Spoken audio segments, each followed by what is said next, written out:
First time I actually ever put this GoPro underwater. I'm a bit nervous.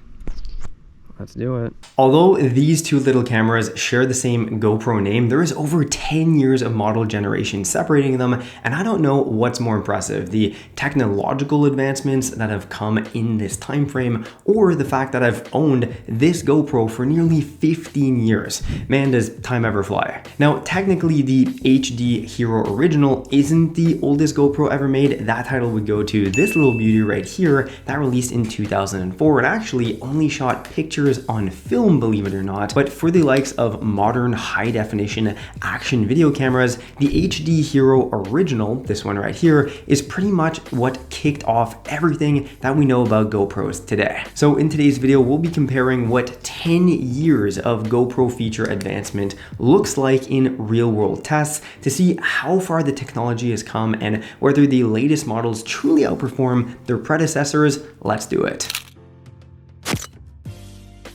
Okay, so at first glance, it's evident that both these little cameras are action cameras, but the similarities pretty much stop there in regards to specifications. First being released in 2010, the HD Hero Original was really a pinnacle at the time for action cameras, and 15-year-old me had to get my hands on one to make longboarding and snowboarding videos. Now, this camera had a price tag of $269 US without any additional mount when it came out in 2010, which in today's dollars represents around $387, which is about the same as the GoPro Hero 12 that is now available today. So they've stayed relatively consistent with their relative value. Now, what made this camera revolutionary at the time though was the fact that it shot in 1080p video in such a compact size, which is laughable today, of course, but let's consider that when this camera came out, the iPhone 4 was Apple's flagship phone, and it only shot in 720p.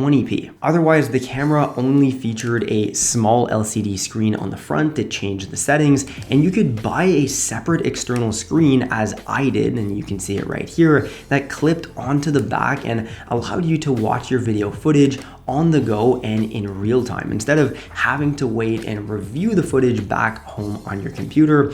But that did make the GoPro quite a bit bulkier, as the hard case had to accommodate this extra bulge in the back as well. And let's just say that it wasn't the most practical thing to ride around with on your helmet, let's say. And that actually brings up a good point. The camera didn't have mounting flaps built right onto the frame like modern GoPros do, meaning you had to use an external housing to mount the GoPro, which definitely wasn't as practical. Shooting modes were also pretty simple, with the resolutions and frame rates written directly on the back of the GoPro, which we'll be testing on later in the video. And it also allowed you to shoot 5 megapixel photos and had a built-in time-lapse feature that I remember loving at the time. The camera also only shot in the default wide-angle fisheye lens mode, with very little ability to change any of the video quality settings like you can today. So you're limited by the GoPro's automatic range of aperture and ISO settings.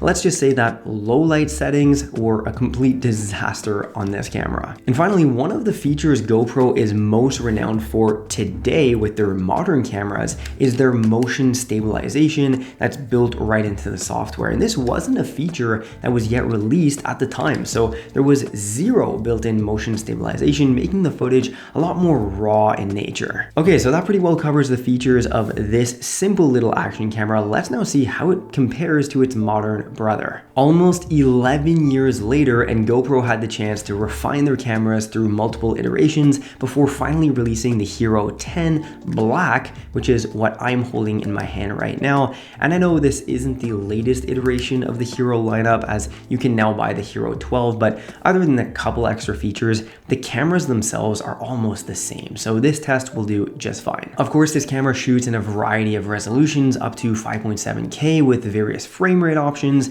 and the ability to manually input almost every camera setting that you can think of. Bottom line, it's a modern digital camera built into a small package that's loved by all action camera enthusiasts. What's also great about this camera is that it's waterproof up to 33 feet without an additional case, and it also allows you to swap out the lens covers to add ND and UV filters, as I have mounted on the camera right now, adding to that quality of the shot that you're looking to capture. Now look, I'm not going to go over all of the features and settings of the Hero 10, as it's a modern camera that you're probably relatively familiar with from watching other content, but what I really want to do today is put these two cameras head to head in a series of tests to see how they perform in various real world scenarios and to evaluate the improvements in video quality, stabilization, battery life, and overall user experience. So let's do that right now. All right, so we're in my backyard here and we're gonna start off with just a couple simple tests. Walking around my backyard, we're gonna be looking at what the video quality looks like with the GoPro Hero 10 and then the original Hero.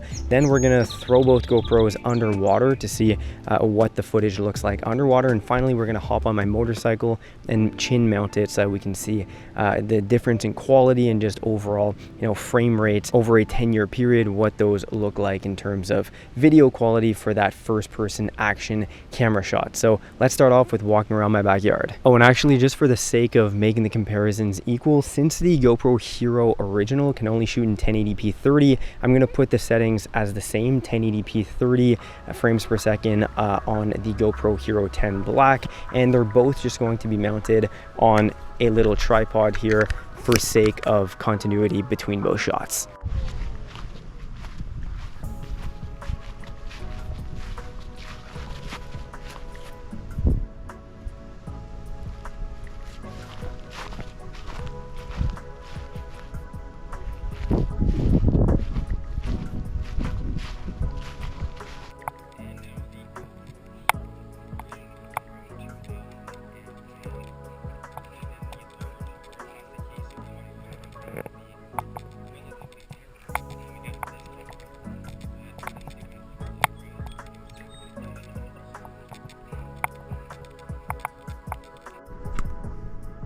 First time I actually ever put this GoPro underwater. I'm a bit nervous. Let's do it.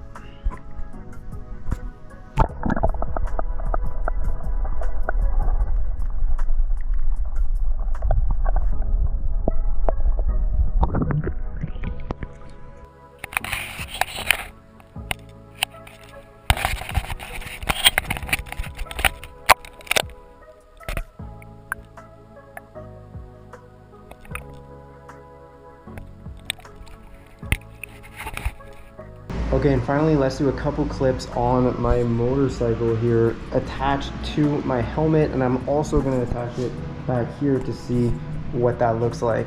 Let's do it.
Okay, so there you have it, 12 years of GoPro camera advancement put head to head. We've seen significant improvements in video quality, stabilization, durability, and just user-friendly features. And from the early days of the original GoPro Hero to now the cutting edge Hero 10 and above, Hero 11 and 12, GoPro has continuously pushed those boundaries of what action cameras are able to achieve. By the way, if you're interested in checking out the GoPro Hero 10 or above for yourself, make sure to check out the the link down below in this video's description to my Amazon shop, and if you want to support the channel, please consider subscribing and hitting the like button. That's really all I ask in return. So thanks a lot for watching, and if you're interested in knowing if the DJI Mini 3 is still worthwhile purchasing in 2024, make sure to check out this video right here. Thanks a lot for watching, and I'll see you in the next one.